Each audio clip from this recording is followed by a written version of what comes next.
My stepmom held me captive for over 10 years. Years later I did the unthinkable. I was grounded from the time I was 8 until I moved out.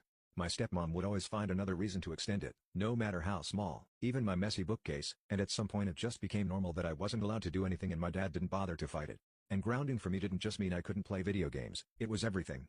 I had no access to any kind of tech. She took away my alarm clock when she found out I was using the radio on it. I couldn't go outside, I couldn't watch TV, I couldn't be up past 8. Yes, even in summer when I was 17, I couldn't leave my room without a good reason. I couldn't pet my dog, I wasn't even allowed to be in my sister's room or talk to her at all. I lost my real mom at 5, and my stepmom came into the picture within a year. I was still nowhere near recovering, and felt like she was trying to replace my mom, so of course I wouldn't call her mom or anything like that. She and my father married when I was 7 without asking me or my sister, 3 at the time. My little sister was only 1 when my mom died, and didn't feel bad letting our stepmom be mom. She didn't even know anything else. She loved my sister and hated me, and I started doing worse and worse in school, giving my stepmom reason enough in my dad's eyes to keep me grounded that whole school year. Every time my stepmom walked in my room, I either had to be reading or writing, and if I wasn't, she would ground me for even longer, and hit me. When I was 9 she found a cover to adult video DVD I'd found in the trash and beat me with the buckle end of a belt. I didn't even know what the DVD was at the time, I was so young. My stepmom even knew that. But I guess she just wanted a reason to hit me.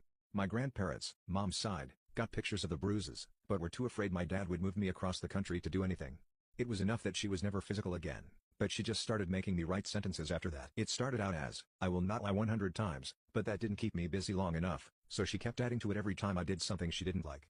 The worst was when I was 14, and I ate some stevia packets from on top of the fridge, and told her I didn't know where the empty packets came from out of fear. That is when she locked me in my own room and made me write I will not lie, I will not steal. God hates a thief and sin is death. 10,000 times. Over the years of doing this, I developed carpal tunnel in my left hand, the hand that I write with. Whenever I was writing them out, she came by my door, didn't say a word, and just set her belt on the doorknob, and stared at me. If my pencil wasn't on that paper for a second, she would use the belt on me. That was about as bad as it got, and honestly I consider myself lucky it never got worse. I went to my grandparents' house almost every weekend, and they tried to spoil me as best they could. They weren't rich, but they loved me and gave me everything they could. As I got older, I started opening up more and more to my grandparents. I started realizing how much I was abused and mistreated, and told them all of the things she did to me that I never told them before because I thought it was normal. I built a strong case against my stepmother, and my grandparents still had all of the pictures of the marks on my body from years ago. Ultimately, it was a failure. Although she did go to prison, she was in and out within a year. From what I heard she came out a completely different person. She barely spoke, and when she did, it was in a whisper. She came home with bruises all over arms and legs. Karma really got her good.